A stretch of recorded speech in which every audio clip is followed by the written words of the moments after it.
അമ്മ മകനെ പഠിപ്പിക്കേണ്ട കാര്യങ്ങൾ എന്തൊക്കെയാണെന്നുള്ളത് അറിയോ? ഒന്നാമത്, ജെൻഡർ ക്വാളിറ്റിയുടെ പ്രാധാന്യത്തെക്കുറിച്ച് മകനെ ബോധവാനാക്കണം. അടുക്കള സ്ത്രീയുടെ മാത്രം ഇടമല്ല. അടുക്കള പണിയും വീട്ടിലെ മറ്റു പണികളും ചെയ്യേണ്ടത് സ്ത്രീകളുടെ മാത്രം ഉത്തരവാദിത്തമല്ല എന്ന് ഒരു മകനെ പഠിപ്പിച്ചെടുക്കുക.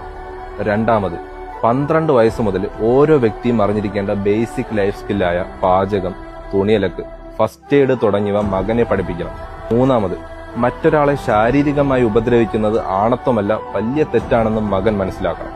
നാലാമത്തത്, സ്ത്രീകളെ തനിക്ക് താഴെയുള്ളവരായിട്ടല്ല സഹജീവികളായിട്ട് കാണാനും അവർ നിശ്ചയിക്കുന്ന അതിരുകളെ ബഹുമാനിക്കാനും മകനെ പഠിപ്പിക്കുക.